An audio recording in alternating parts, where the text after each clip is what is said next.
Reality is Reality by Robert Fritz. Narrated by Rosalind Fritz. How do we see and understand reality? For some people, they don't actually think there is a tangible reality. You will hear them say things like, my truth and your truth. This notion implies that reality is just a matter of how you think about it. Nothing but a matter of opinion. Two philosophical ideas. Reality is in the eyes of the beholder, or reality is the actual condition whether we see it or not. Now, we are not talking about ultimate and absolute reality. That reality is in the realm of true mysteries, such as what is the universe, what is time and space, where did it all come from, is the universe expanding or contracting, and if so, into what if it expanding or contracting. This level of perception is in the domain of the unknowable. But if we consider the immediate reality in which we live, there are objective facts. For example, time only moves in one direction. We get older and older. Time is not retrogradable. We don't get younger and younger, climb back into the womb, and then separate into sperm and egg. In music, there is an objective reality. A pitch, for example, can be seen on an oscilloscope, even if you can't hear it. Whales use pitches that are outside the ability of human hearing. Yet we can understand that reality includes sounds we can't hear, but that we can come to comprehend by electronic means. This is an illustration that reality exists, and we either perceive it or not. Reality is not a product of perception. It exists independent of perception, and our job is to see it as clearly and accurately as possible. Reality is an acquired taste, but once acquired, it's hard to give up.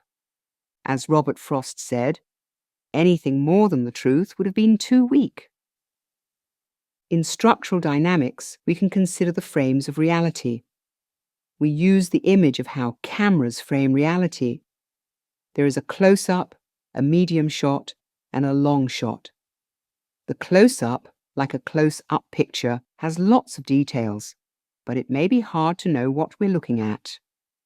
The medium shot backs up from the close-up, and we are able to see overall shapes and patterns. The long shot is too vague to understand what we are looking at. The best vantage point is the medium shot, overall shapes and patterns.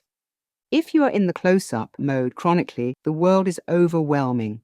You can obsess about details, and then more details, and then more. There are so many, it is hard to see what is actually going on. Some people are obsessed by mountains of details, making everything seem so complicated that you cannot understand anything. There are those who love to be in a constant state of overwhelm. It can become addictive. However, if we move back from the close-up, we begin to see how the details form into shapes and patterns. One way some describe a drop of water hitting a surface is that you cannot predict where the individual droplets will land. This example is often used to show how unpredictable the universe is. But if we back up, we can see the shape and pattern. The water drop starts above the surface and falls downward. While we cannot predict where the individual droplets fall, we can see that they form a circular pattern. The unpredictable individual details, no matter what they are, fall into a very predictable pattern. It is not enough to observe reality. We need to see it from the vantage point of overall shapes and patterns to get a true sense of what we are seeing. If you are in close-up mode, you can back up. If you are in long-shot mode, you can come into a medium shot. Seeing reality for what it is a discipline.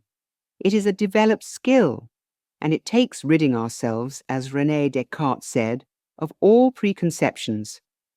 It is hard to see reality when you are busy defending a belief system, or supporting a concept, or an ideology, or some other cause. In this new age, we seem to be entering George Orwell's 1984, a book that describes the distorted use of language in what he described as newspeak. War was peace, lies were truth, hate was love, oppression was freedom. Orwell saw that the weakening of the meaning of language weakened reality as a standard of measurement. This has been the strategy for years in cults, weakening reality as a credible source so as to impose the cult's belief system. But reality will be what it is, real, no matter if it is perceived or not. This principle is reflected in the wisdom of Gertrude Stein. A rose is a rose is a rose.